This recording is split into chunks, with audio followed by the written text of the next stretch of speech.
সালামু আলাইকুম। ভিডিওটা সর্বোচ্চ শেয়ারের আহ্বান জানাচ্ছি, বিশেষ করে যারা আমার বাংলাদেশের ভাইরা এই মুহূর্তে ইরানে অবস্থানরত আছেন। দেখেন, জীবনের চেয়ে টাকা বেশি জরুরি না। আপনি বাইচা থাকলে সেই টাকা আপনি খরচ করবেন, কিন্তু যদি আপনি মরেই যান তাহলে এই টাকা কি কাজে লাগবে? দুই কারণে ভিডিওটা শেয়ার করবেন। প্রথমত, আমার বাংলাদেশি ভাইরা যারা ইরানে বসবাস করছেন, এই ভিডিওটি দেখা মাত্রই আমি জানি যে ইরানের সাথে বহির্বিশ্বের এই মুহূর্তে ফ্লাইট কানেক্টিভিটি কি আছে, তবে আপনারা নিরাপদ আশ্রয়ে চলে যাবেন, কারণ আগামী মঙ্গলবার খারাপ কিছু ঘটতে যাচ্ছে ইরানে। প্রথমত, আল্লাহর কাছে দোয়া করছি, সাহায্য কামনা করছি। ভিডিওটা শেয়ারের মাধ্যমেও আপনারা এতে অংশগ্রহণ করবেন। ইরানকে কোনোভাবেই যেন পরাস্ত করা যাচ্ছে না। ভয়, ভীতি, হুমকি ধামকি, ছোটখাটো ট্রেইলার, বড় অভিযান, কোনোভাবেই ইরানকে দমানো যাচ্ছে না। এখন যখন আর কোনো কিছুতে মাল কারাইতেছে না, গতকালকে ডোনাল্ড ট্রাম্প আপনার সর্বশেষ যে কাজটা করলো, গালাগালি শুরু করলো ইরানের সর্বোচ্চ নেতাদেরকে, এই না সেই না বইলা। এরপরে সে এক ভয়ানক হুমকির কথা বইলা বসছে।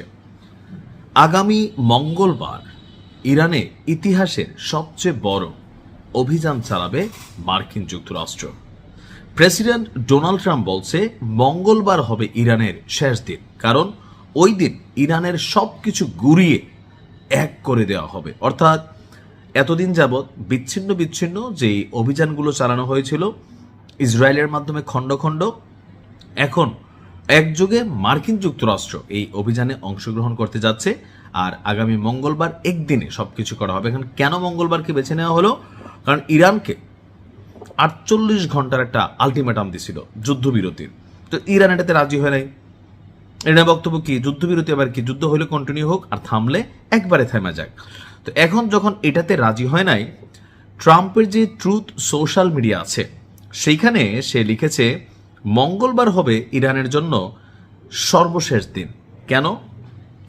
মঙ্গলবারে ইরানের বিদ্যুৎ কেন্দ্র আর সেতু দিবস সব কিছু গুড়িয়ে এক করে দেওয়া হবে। অর্থাৎ ইরানের রাজধানীর সাথে যতগুলো কানেক্টিভ বড় বড় ব্রিজ আছে, সেতু আছে, সবকিছু ধ্বংস করে দেওয়া হবে। ইতিমধ্যে ইরানের সর্ববৃহৎ সেতুকে গুড়িয়ে দিয়েছে মার্কিন যুক্তরাষ্ট্র। এখান থেকেই একটা ভয় তৈরির চেষ্টা করছে। এর পাশাপাশি বিদ্যুৎ খাত, অর্থাৎ একটা দেশের এই মুহূর্তে ধরেন বাংলাদেশে যে লোডশেডিং হচ্ছে, আমরা কি পরিমাণ ডিস্টারবেন্স ফিল করতেছি, তাই না?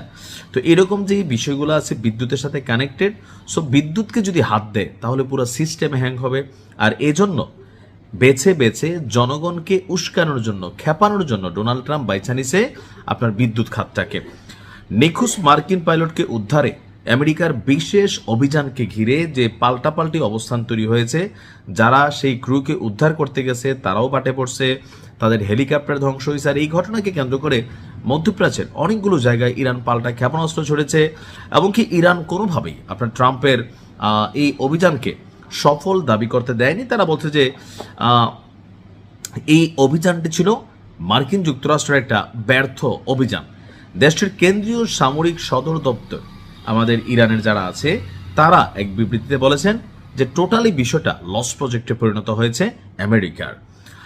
আর কি বলা হয় যে ভূপাতিত বিমানের পাইলটকে উদ্ধারে মার্কিন বাহিনী মরিয়া হয়ে প্রচেষ্টা চালিয়েছে, কিন্তু আল্লাহর অশেষ কৃপায় ইরানি বাহিনীর প্রচেষ্টায় তা ব্যর্থ হয়েছে। অর্থাৎ সবকিছু মিলে ডোনাল্ড ট্রাম্প একটা মাইন্ডকার জিপে পড়ে গেছে।